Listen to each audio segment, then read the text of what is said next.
Hi, everyone. My name is Brittany, and this is the Berg, a tech and leadership podcast series by the Seidenberg School of Computer Science and Information Systems. So, our guest for today is actually another PACE alum, Matthew Knell, who graduated with a Bachelor of Science in Information Systems from Seidenberg. From there on, he has worked for a wide range of companies, including familiar ones such as JetBlue, Viacom, AOL, Samsung, and his current employer, Intuit.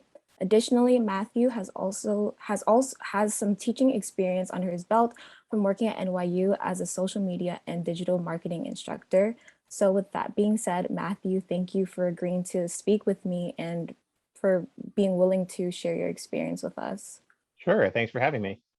All right, so first and foremost, I kind of want to start off. I usually do this with all my guests. I kind of want to know like when you started college, so did you kind of know that information systems was like something you're interested in?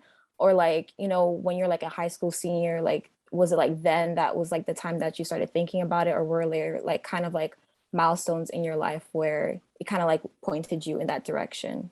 Yeah. So when I went to Pace, actually, I spent my first 2 years without a major. I wasn't quite sure exactly what I wanted to do. So when I was in the process of educating or looking to see where I wanted to go to school and get an education, it kind of came down to two disciplines for me, which was communications and technology, right? So I wasn't quite sure which one I wanted to do. So I was applying to schools that had both.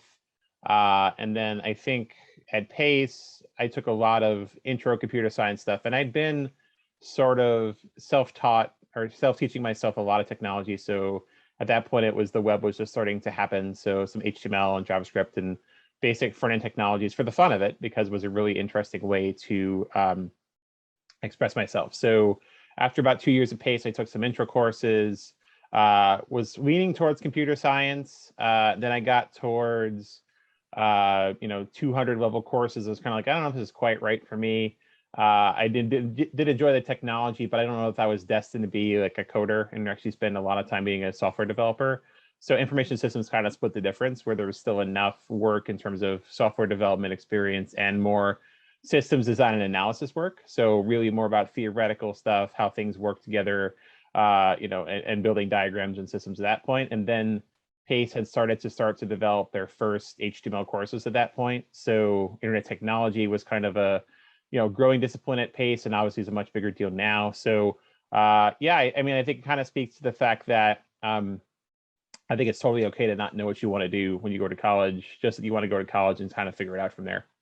Yeah, I agree with that sentiment a lot. A lot of the people that I've spoken with before, they kind of were like the same, they didn't know. And I think that they're just like a lot of people who just don't know. And then when you like start learning, it's like all these things kind of like become like more clear to you. And I think also just having the option to take like different courses.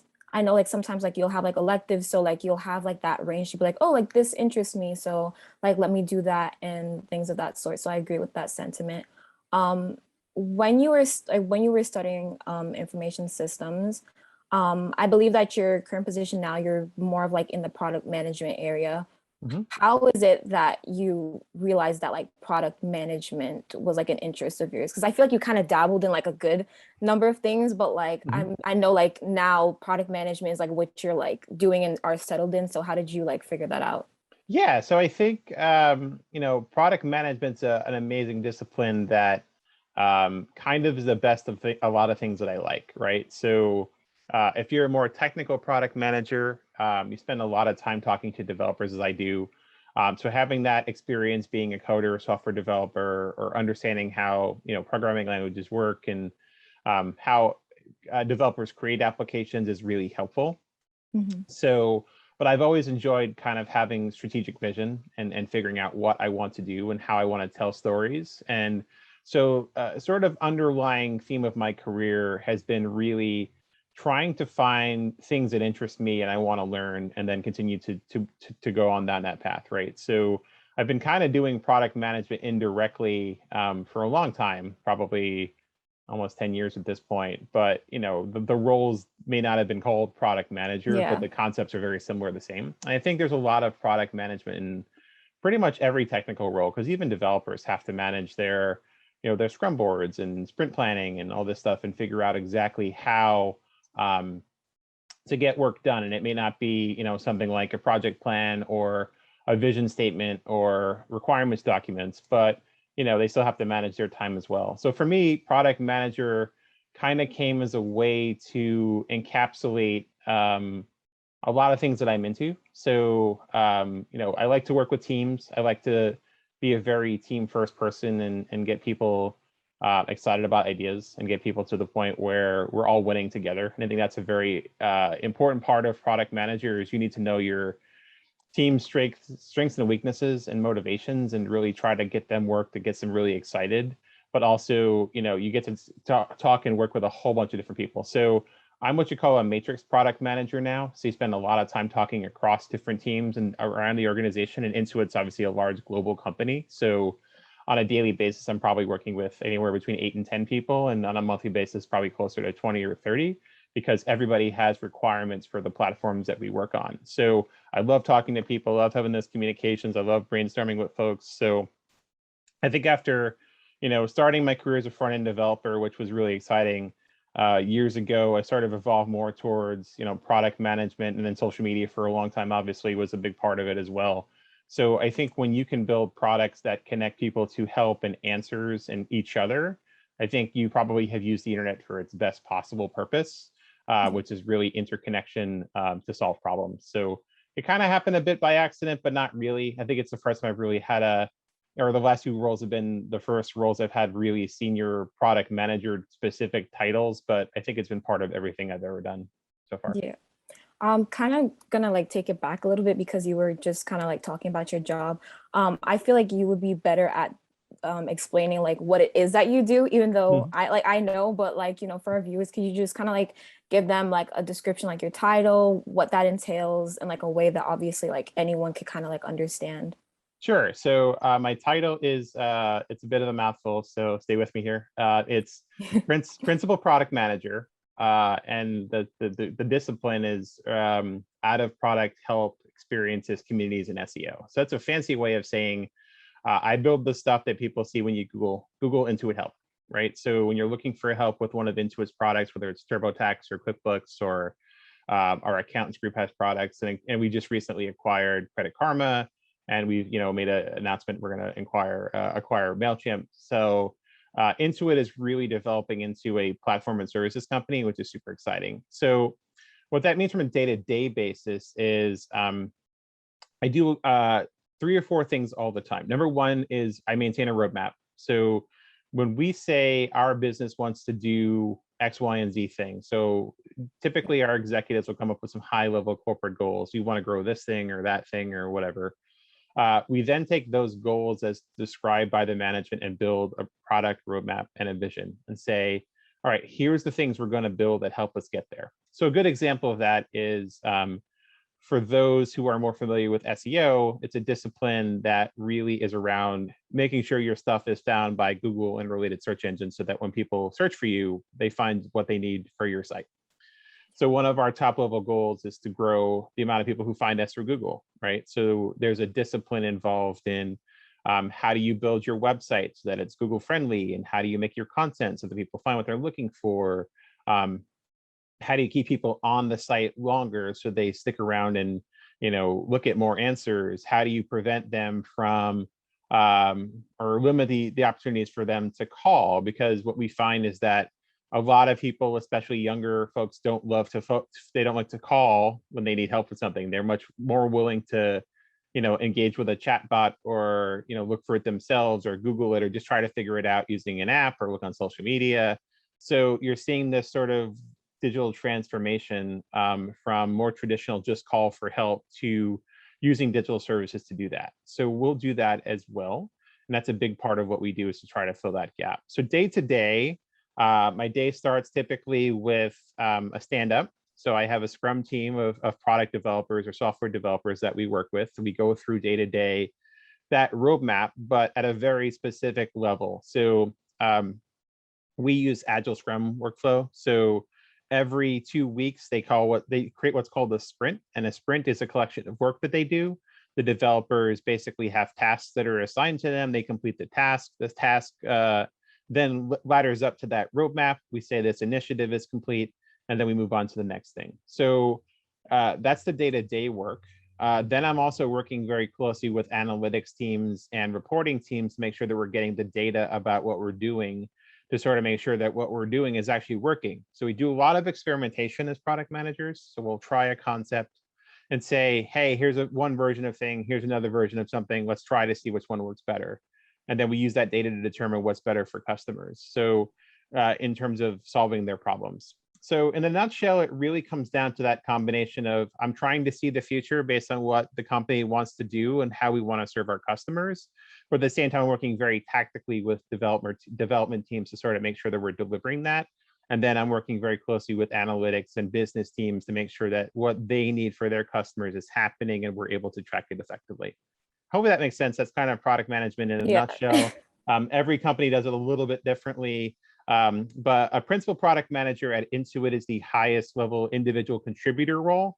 So I don't have a direct team reporting to me, but as I mentioned before, I work through a matrix org. So I work with a bunch of people. And so there are some people who enjoy managing larger teams, or some people who enjoy being individual contributors. So principal here is the highest level individual contributor role at Intuit. So there's 5 levels of product management. It's the highest one.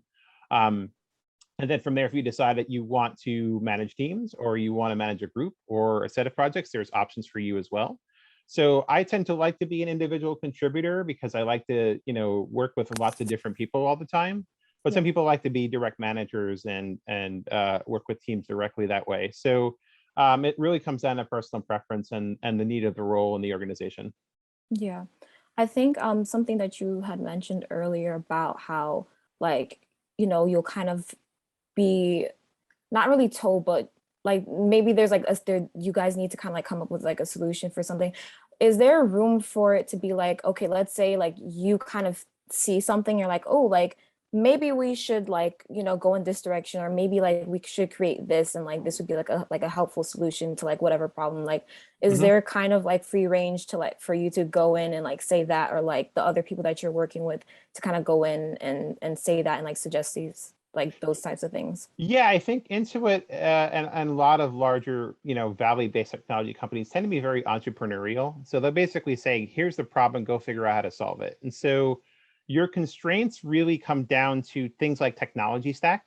So if you have a platform that your company uses, so we have a technology stack that uses React components. React is a workflow of JavaScript, if you don't know, but it's a solution that allows us to scale. Essentially, developers can build little widgets and little micro applications that can be plugged together to build bigger applications. So think of it like Lego blocks. So you have a Lego block and then another Lego block, and all of a sudden you've got an awesome house of Lego blocks, which is great. So we can do things within the construct of those technology platforms that have been predefined by our technology leadership. But other than that, it really is a very collaborative effort between the product managers and the devs to say, all right, here's the team, or here's the problem we're looking to solve. Let's figure out how to do it together. And generally the way our team works is I'm generally coming up with the what, and they're generally coming up with the how, right? So I'm saying, all right, well, we need to increase our SEO traffic by 25%, figure out how to do it. And they'll say, all right, here's the way we think we can get there. And then somewhere in the middle is where you work together. So definitely, appreciate the fact that Intuit is very entrepreneurial. It's a really awesome place to work in terms of, teams and growing that. Not every company, sadly, is quite so entrepreneurial, but generally speaking, it comes down to the culture and how your company works. And I think those collaborative cultures tend to work super well in providing really great products for customers. Yeah. I mean, it sounds like with Intuit, just the way that you guys operate it works. And I think it's nice that you guys do have that kind of like free range. Is like you still have to meet your goals, but you can still go about it in a way that plays to, like you mentioned earlier, like each team has like its own strengths and weaknesses. So you get to kind of like play to like what you're best at in regard to that. But like since you've been, you're working with a lot of different people, I'm kind of curious as to how that had changed, like, a year ago when everyone had to like start working remotely. I know like as a student, there were like challenges in regard to that. like, and again, like I said, you're working in a group, it's, you have to, you know, be able to connect with everyone. So how has like the model kind of changed in regard to that? I don't know if you guys are still doing that, or if you Mhm. guys have like, you know, come back in person, but like when the pandemic first started, like how was that adjustment to like, you know, being able to see people face to face, and then now it's like everyone's just like, you know, like how we're talking on Zoom right now, like, you know, that like whole shift, like how was that for you?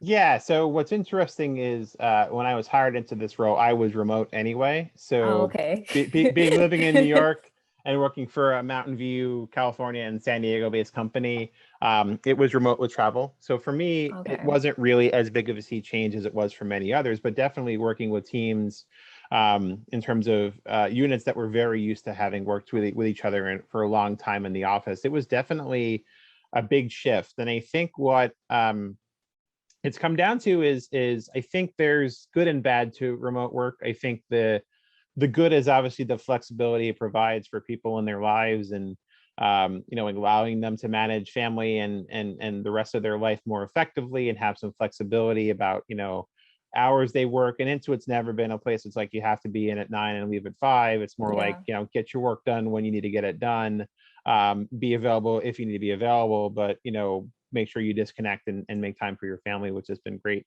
Um, but communication is challenging, right? So I think what you sort of have to focus on is over communicating everything, because what Mhm. often would happen is if you're in a room with 10 people, you know, in a meeting, after the meeting you might have a sidebar conversation with somebody who you haven't talked to in a while, and get more clarity on something, or you might break out a small group to go talk about something with 3 or 4 people, and now it's all appointment everything. So you got to say, let's start a Zoom, let's have this conversation. And there's a little bit less of the organic that happens with that, that can Yeah. be challenging depending on your perspective. But at the same point, it also provides maximum flexibility in terms of, you know, having those moments to connect, because literally all you are is you know, a Zoom call away. You don't have to go to a meeting or, you know, go Yeah. find a conference room or any of that kind of stuff, which is really great. I think what's also really been really interesting to see is the people who are social butterflies, who love to be around people all the time, struggle a little Yeah. more. Like they're used to the energy and Yeah. they derive energy from the other people that they're with. Like I was talking to somebody about it even this morning, and they're like, they know that they're just, they're a social butterfly. They like to be around people. They love to feed off their energy, and Yeah. that really keeps them motivated. So for those folks, I think it's been a little more challenging to sort of continue to sustain yourself. And honestly, you know, Zoom calls are great, but they can be exhausting, especially, you know, I probably do anywhere between 7 and 10 calls a day Oh, with different wow. groups of people. So towards the end of the week, it definitely wears on you. You get a little bit tired, and, you know, maybe the camera isn't on for every one of them, or, you know, and the rules of engagement in terms of camera on or camera off are very much dependent on the meeting audience. Like Yeah. if I'm hanging out with developers, they're probably camera off. If it's executives, Yeah. probably camera on. So Yeah. it comes down to what happens there. But I think you know, the internet makes it possible. Obviously collaboration tools have gotten much better. If this pandemic had happened 10 years ago, we'd be in a much different place in how we would work together. But you have Zoom and Slack and Blue Jeans and, you know, Google Docs and all these kinds of collaborative tools that you didn't have before that make it possible. And I think Intuit already is a company that lives in 7 or 8 different US locations and lives in, you know, 4 different countries around the world, or, you know, has businesses in 20 or 30 different countries around the world. So it was already kind of a remote workforce. So, Oh, you okay. know, on a day-to-day, I'm checking in with France. Like I talk to the people in the UK, I talk to people in France, I talk to people in California, Chicago, Dallas, all over the place. So I think Intuit was uniquely prepared for that culture because so much of it was already happening. All the conference rooms were wired with Zoom, and, you Yeah. know, you'd be able to connect that way. So I think we were probably a little more prepared than many. But Yeah. you know, it's certainly been challenging. I think we're all looking to get back to each other more face to face, and Intuit is doing soft openings where you can opt into going back to the office at this point, but they're not requiring people to return until January 2022, which is pretty much the what you're seeing across a lot of companies. But I think, you know, you definitely miss seeing people in person and hanging out and getting that energy. But I think, you know, there's also the benefit of flexibility. It'll be really interesting to see where the world evolves to as we get, you know, a bit more stabilization in this pandemic, hopefully in the next couple of years. Yeah. I think that you kind of brought up like some really good points. Well, for you, again, like you said, you've been working remotely. So you're used to this. Like Mhm, it wasn't like a whole thing. mhm. And I think like in regard to like, you know, everything else that was going on, like that was beneficial to you as well because you didn't need to like have that whole adjustment. And you know, like other people might have like a little bit of trouble adjusting, but I'm I think that there are just pros and cons to everything. And even like going back to school now, it's like I'm starting to see like, oh, like you're just so used to Zoom, and then I guess like you go back and then you kind of I guess like forget how to interact. But I Mhm. think like you said, I mean like work having like a work life balance is like obviously really important. Even earlier you mentioned, you know, like before even getting this job, you've already had like experience with like product management and things of that sort. And I want to know because like since you've had that experience and then now you're like officially in the title, what qualities do you think are necessary for those and like those more like managerial positions that basically like yourself? Yeah, I think you know, compassion and empathy probably are the number one part of the list. Because I feel like when you are a manager, whether you manage people directly or you manage them through Matrix or you know other organizations styles, you kind of gotta you know remember that generally speaking, people are doing the best that they can. Yeah, So it's often a challenge to understand the level of you know of effort and passion somebody's having in a particular moment, especially when they're remote, where you don't yeah, necessarily know everything else going on. So giving people benefit of the doubt, trying to connect to them as people, yeah, not just employees, and trying to understand what do they like, you know, what motivates them, you know, what's their you know family social situation like what are the things that are things that give them joy and what are things that provide stress, right, or cause stress. So without having that really good EQ or empathy, it's very hard to do that. Which is not to say that you're always going to be seeing eye to eye with everybody on your team and always align, but I think if you come to a conversation with you know a place of goodness in mind and a compassionate, empathetic approach, yeah, you usually have great conversations with teams, and over time that is something they remember much more than the work or the project they were working on in the moment. So with my teams, I try to spend a lot of time just trying to understand what motivates them and making sure they're doing work that is really exciting to them. hmm, Number two is also confidence. And I think, you know, there's a lot of times when you're going to go into situations where you might be the only one you think is correct, right? You might be the only one that's right. And you sometimes will have to fight for your opinion or your perspective on something. And sometimes you lose and sometimes you win. yeah, But I think having that sort of confidence in yourself and your skills and your gut and trusting when you should go with your gut and when you shouldn't, and when you should trust advisement from other people and when you shouldn't, and figuring out how to bring that input into decisions is a delicate balance.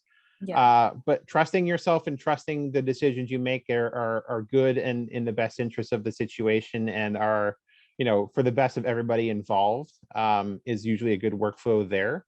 I like to say input, not consensus. So listen to people, get their opinions. Doesn't mean that you have to agree with them, but it's also again, one of those things people remember is if you listen to them, even if you don't necessarily agree with exactly what they're doing or what they think, being heard is one of the most validating experiences you can offer one of your employees or your teams. And I think that you know in organizations sometimes people can get lost, and the more you make sure that you listen to diverse perspectives across the spectrum and make sure that people are heard, I think that's really important. And then I think you know the third thing is really, you know, I like to call it knowing your box. So where is the area of influence that you have direct influence over and you can drive things by influence and experience versus one of the things you need help, like, do you know how this thing works? Are you aware with you know how this project is, or do you need to ask somebody and really on board to what you're doing? Because it's a challenge to understand that you need help, and some managers struggle with that and just assume that they're going to know everything and don't necessarily know that they don't know.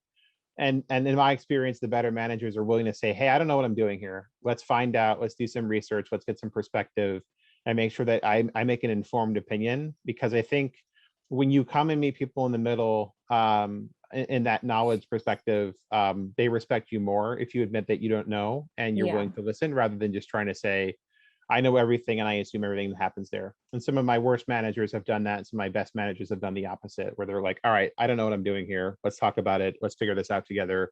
And let's make sure that we empower everybody in the same way. Yeah. I think that that kind of show that level of honesty is honestly just very important.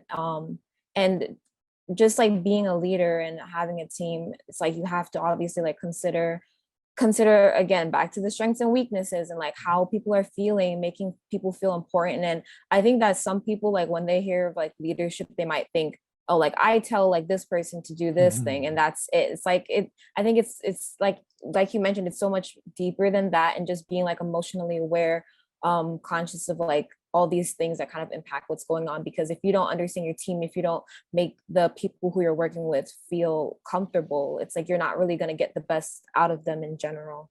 Yeah, um I think it's actually the absolute opposite. It's not, I'm going to go tell people what to do. It's literally, I need to trust the people to do it for me, right? Or yeah. do it with me, right? And I think that's where a lot of new managers struggle, is if they've been individual contributors for a long time and then now promoted to management, they often don't immediately trust their teams to deliver things. So they do a lot of the work themselves. Hmm. And what ends up happening there is they can't take the responsibility of management and devote the amount of time they need to it, because they're too busy doing the work.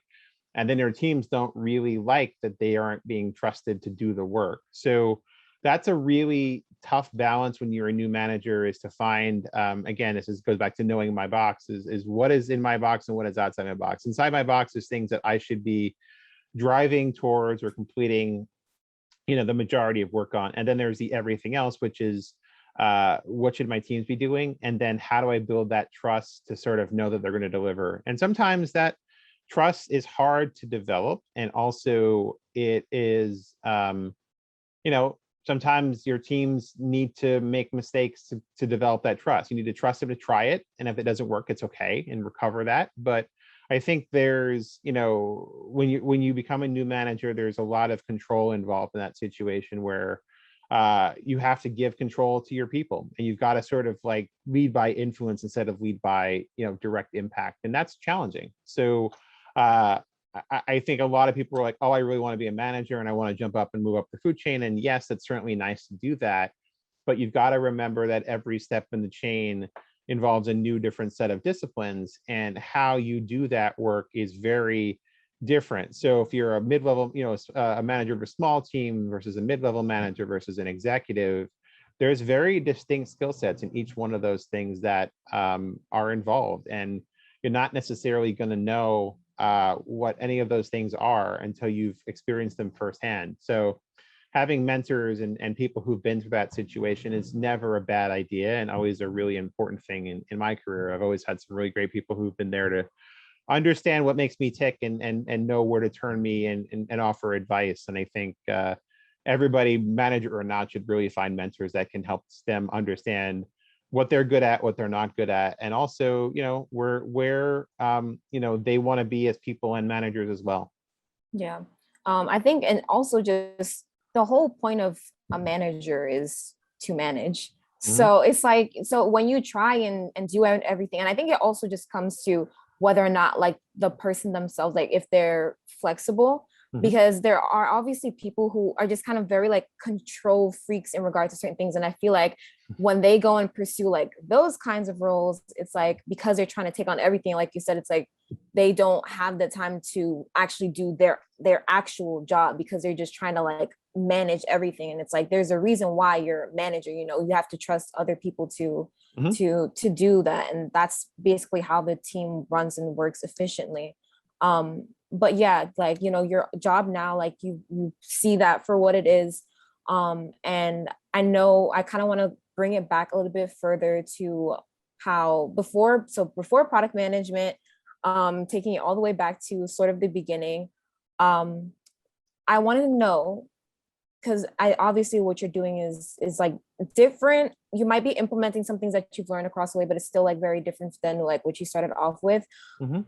How has the shift been from like working in like social media and digital marketing, like hands on, compared to like this role now? Yeah, and so I think what's been really interesting is when I spent a lot of time, doing social media platform work, in the early 2000s, which is probably when that really started. It was a very new industry, right? So everybody was still trying to figure it out. And when I started in the space, it was kind of YouTube and blogs. It wasn't really anything else, right? Yeah. And there was no Twitter, there's no Facebook, there's no Instagram, there's no TikTok. None of that existed, right? So um, the joy in those early days was just, again, connecting people with each other and connecting people to brands. And so uh, somebody who's always been kind of the personal geek squad of his entire family, and sort of evangelizing how technology can be used to connect people and improve lives. Social media seemed like a natural progression for me. And, I started at JetBlue. We, had some operational issues. I think it was 2006. We literally, like, the whole airline essentially, failed at the same time. So we left people stranded all over the country, and it was a complete nightmare. Um, and we decided to put our CEO on YouTube, which was something anybody had never done before at that point. It was just sort of like, Yeah. this is crazy. Why would you ever do that? Why does anybody care about YouTube? And we kind of saw there was something there. And we're like, let's just try this. Yeah. And we went to our PR team. We're like, let's try this. And the response we got was unbelievable. We became like the case study for everyone. Now every CEO who does something wrong puts a YouTube Yeah. video out and apologizes or whatever. But with that, you realize there is a silent, a silent at that point majority of people who are consuming this content and engaging with your brands and speaking to those experiences. So, fast forward to now, where what happens with every community at some point is you hit a tipping point where the negative often outweighs the positive, right? And I think Facebook and Twitter and Instagram and a lot of these things struggle with that, because you now have hundreds of millions and if not billions of users logging into these systems every day, and these things are being driven by algorithms and not necessarily human experience, right? So you end up in a Yeah. place where the products that connect people to what they need become a central part of everybody's universe. So a lot of the learnings you get from social media and community and how people use digital tools really has permeated throughout most digital platforms and digital products these days, because there's an expectation for people to use products in a certain way, and how they interact. And Google and email are still pretty large social networks. They may not be necessarily peer-to-peer, but they're basing their knowledge on the wisdom of billions of people, right? Google has search algorithms that weight how much people click on something and how important it is, right? So you're getting social proof even in something like search results. So it bakes itself into just about everything you do at some point. So when you look at product management with something like I do today, you have to think about how people use the web, right? And how people use social media tools. And that's very different than it was 10 years ago. A lot of people spend a lot of time on social media. So you got to spend a fair amount of time trying to find them there. They spend a lot of time on their phones. You got to build mobile experiences, and you got to spend a lot of time really understanding the customer problem and what they're trying to solve for.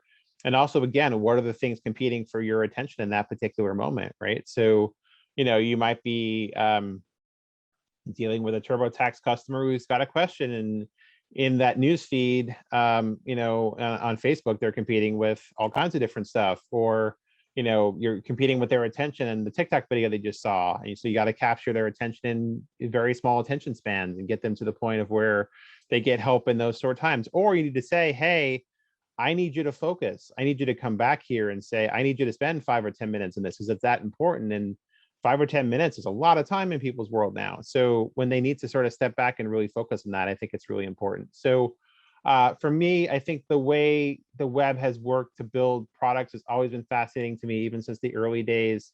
And Tim Berners-Lee's original vision for the World Wide Web when it first came out, and how it's connected people to solutions is not really changed much. It's just now the way that we compete for attention is really very different. So it's important that we are where our customers are, and increasingly that's short form social media. Yeah. I think you kind of mentioned you mentioned something about how, well, I mean, obviously in general, like with the different social media like platforms, it's like you obviously have to consider different things. So I would say like for like the varying ones that we have now, like what do you think are like things that you or factors that you should consider in regard to like digital marketing for like each one? So like Mhm. Instagram versus, I don't know, Twitter versus Facebook versus, you know, what and whatnot. Yeah, and I think, the answer is the community, right? So if you think about the platforms, they're not so dissimilar, right? You Yeah. at some point, Twitter fleets and was an attempt at Yeah. Instagram story that didn't really work. It's because the community didn't like it, right? Or LinkedIn did the same thing, didn't really work because the community didn't like it. Or Yeah. TikTok and Instagram's now building TikTok like clone things Yeah. because they're seeing TikTok has unique market share. So what ends up happening is the actual technology innovation goes away and you end up with what the community likes. So really having that perspective on not just what to say, because anybody in theory can post a photo or a TikTok or start a clubhouse meeting or any of these kinds of things, but you need to provide value to that community and in that community as a contributor and a listener and understand what those communities are, right? And so you think about Reddit, which has been around forever and continues to thrive because there are communities that are vested in its shared success. So I think when you're trying to be a marketer, you kind of got to know where you can play and where you shouldn't play. Should we have a TikTok account? Maybe. What are we going to do there? How are we going to be unique? How are we going to stick out? And honestly, when we started JetBlue's Twitter account in 2007, which were one of the first brand Twitters, we didn't know what we were doing. And most brands don't know what they're doing at first. They got to spend the time to really engage with the communities and understand what happens there, but also not to be afraid to fail because you're likely to try something that's not going to work and you might do something that might inflame people for one reason or the other. So it's, especially now in, slightly more, turbulent political times, you've got to be especially careful of what your brand stands for more than ever before. So, I think you've got to be less afraid to take a hard stand on topics that, you think are troubling, right? And make a perspective on that. Patagonia is a good example of, a brand that is well known, but has taken very strong stances on different environmental and political issues because they feel it's core to their brand. And I think more people are expecting you to take those stands than you just, than sit the game out than ever before. So it's very challenging as a marketer in social media these days. Not that it hasn't been before, but I think you just have to be very careful to sort of speak in conversations you feel like you should have a voice and not inject yourselves in ones that you shouldn't. Yeah, I agree with that.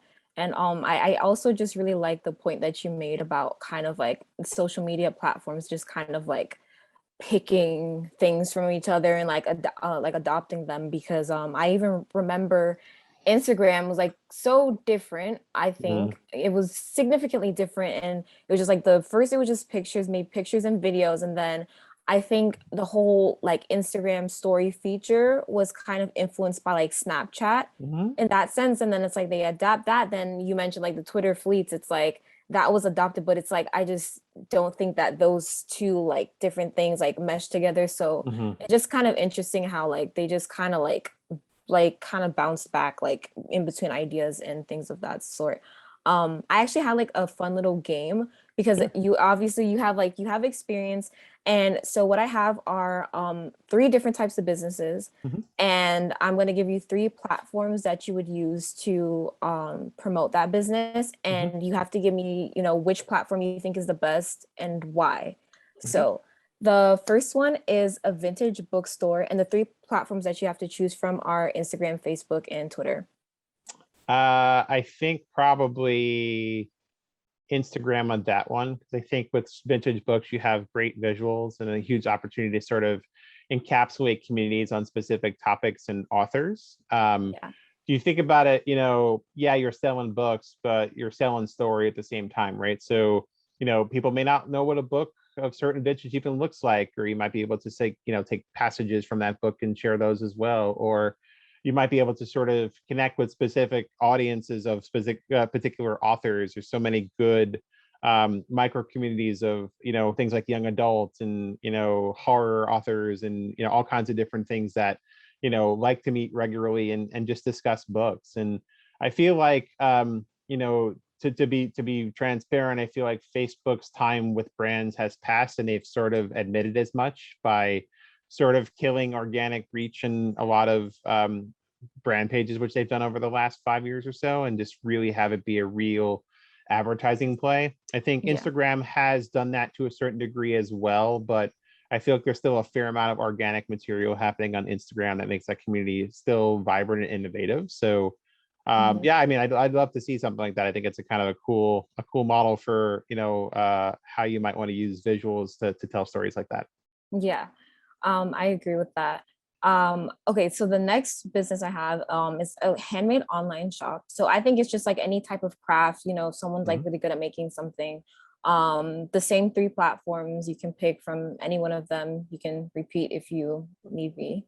Yeah, yeah. I mean, Yeah. I would argue that Etsy is a social network too. So I would Okay. obviously, I mean, oh, you can throw yeah, that in there. Yeah. Yeah. I think that's yeah. just kind of solid to go for because Yeah, I think it's tough. I think Instagram shopping tools again have gone a lot better over the last yeah. few years, and they're making a concerted effort to really promote shopping on the platform. So if you're open to the idea of sharing your customers with Instagram, the shopping tools are considerably better than they were before, and one-click buying on a lot of those things I think is really helpful. But Mhm. again, the other one I would call to mind is Pinterest, because I think Pinterest is massive Yeah. for that kind of community, and it can drive meaningful traffic. When I was with About.com, we saw a lot of, like, a ton of Pinterest traffic come to our home and food verticals, as you might imagine. So people were Mhm. looking for DIY crafts and how to do things at home, and obviously lots of recipes. And we spent a lot of time, and we built a great partnership with Pinterest, and um, figuring out how to optimize the Pinterest feed for people who are in those moments, because Pinterest is a really great vehicle for people who are looking for specific ages and stages. So the recipes or home or wedding or other creative attributes, I think, is a great place to live there. So if you're looking for Yeah. something that's a little bit closed ecosystem, a little bit less closed ecosystem, because Pinterest has very strong web browsability as well, Yeah. that's probably where I would live as well. Okay. The next one is a life coaching business. Yeah, that's probably a LinkedIn play. I mean, you see a lot of that on Instagram as well, though, and I think that's a lot of folks who take advantage of that reach. And I think Facebook generally is decent there as well because of some of their better video tools, Yeah. and the ability to create some of that. But I think life coach is probably Instagram, LinkedIn, and YouTube, because I feel like YouTube is Google bait for stuff like that. And Yeah. YouTube is, in theory, the number 2 search engine. So getting people to your YouTube video is a huge opportunity there. Yeah. And I'm just gonna throw just like a random one in there, but a restaurant, because I'm curious to see what you would pick in regard to that. So yeah, Uh, any old restaurant. Yeah. yeah, I mean, I think for visuals, you're going to use Instagram, but you got to be active on Yelp, and you got to be reading reviews. Like, you got to be reading reviews in Google and Yelp and all these different places, Grubhub and Open Yeah. Table and all these places, because I think Yeah. so much of that experience has gone digital now. Obviously, with the need to do takeout ordering and pickup and that kind of stuff, you're not really able to sort of win the customer in the same way with like a unique dining experience and that stuff. So I think people are much more choosy with those moments now, and so they spend a lot of time using social proof. So Yeah. I think those are logical places to start looking. But reviews are surprisingly important if you have not really spent a lot of time evaluating them in your sort of social media portfolio, because it's the number one thing people use to make decisions on what they want to do. It's very important, obviously, when you're buying stuff and products and reviews and ratings there. But um, you know, just example, my wife and I won't go to restaurants that aren't, certain amount of stars on Yelp, just because, Yeah. yes, there's a moving average of how these things work, but you also want to make sure that, you're trying to spend your time wisely. Yeah. I honestly, yeah, I agree. And I just like all the considerations because obviously, like, I looked at them, like the choices myself, and I was like kind of like debating between some things, but I like how you kind of just brought up like certain things that like I wouldn't even have like thought of, but that's because you have the experience. So yeah, I liked kind of hearing you go through like your whole process with that. It kind of shows me like like what you do like on a day-to-day, like you really consider all these elements together. So basically I kind of want to wind down a bit and kind of just talk about overall tips in regards to students, because again, you have a lot of experience, so I kind of want to know like what advice, tips, anything that you would have to say to students who are interested in working in any of the fields that you have experience with. I know that you're probably, part of what you might say is like, to try like different things, and see like what works, but like what else, like what other tips do you have for them if they're not sure? Yeah. Yeah, I mean, you got to get the sort of boilerplate answers of internships and volunteer opportunities, and I think what a lot of college advice career coaches will tell you is spend a lot of time doing what you want to do. But I think one of the best advice I've ever gotten is it's just as important to know what you don't want to do, right? So if you try an experience and you really don't like it, don't force it, because there's a reason you don't like it. And if it's the manager or the environment or whatever, spend some time reflecting on what made you not really want to do that or not like that experience, right? Because I think there's again, this goes back to trusting your gut. If it doesn't feel right, it probably isn't right, right? And that doesn't mean that you can't evolve and change, and we all change as humans in our career. I started as a front-end developer. I still love technology and front-end development. Could I be a coder all day? Probably not. But at the same point, it's try these things and try them in enough of a sample size that that you'll that you'll like it or you don't. So do a summer internship, do optional educational opportunities, do seminars, do these kinds of things that are entry points for these kinds of things, and also talk to people in the spaces, right? So I think if you know somebody who's in a space like me, and really wants to say, hey, why do you like this, why do you not like this, get that perspective and be prepared to open yourself up and ask tougher questions. Because I think a lot of what is challenging at this point is I think in college you're still kind of finding yourself as a whole. And so I think your ability and willingness to sort of challenge and reach out and do these things is tough, because you're just trying to figure out your own deal, right? And so you're not necessarily going to go ask somebody like me, hey, Matt, here's 10 questions I have about this thing, and just be very forward and confident and honest about it. And it's tough to do that when you're just trying to figure out who you want to be. And I think that's a great time to do that in college. But I think it's also be open and honest with yourself in asking those questions, find out the mentors you can ask them, and talk to professors and mentors and guest speakers and these kinds of folks to kind of just get perspectives and collect a body of perspectives that help you make that decision. Don't just have one or two people do it. Like if you really are into something and really want to learn more about it, read some books, get some Kindle books, there's Kindle singles, education, Pace probably has really great, library tools where you can get discounted subscriptions. Use your discounted student ID for everything, because everything as a student. Use it, get publications and magazines and all those kinds of things, and just know it to the point where after a while you'll start to feel that it's something that's right. And I think the last thing I would leave with is don't be afraid to make mistakes. And I think that's something that has been a challenge for me in my life, and a challenge just in my younger self, is just being so afraid to try something and have it not work, and being afraid of failure. But I find that when you fail, you learn more than when you succeed sometimes. And so having that lesson, trying it out and making sure it fits or doesn't fit, and not being afraid to fail is something that, even today, I'm not somebody who likes to fail. Nobody likes to fail, but when you make a mistake and you sort of learn from it, you grow. I think it's a huge opportunity for you to be better as a person and a professional. Yeah. You also mentioned I think that one thing that you said, like in regard to kind of just figuring out that path, internships and whatnot, like doing those are kind of like important, talking to people. But for internships, I think that now it's also very competitive.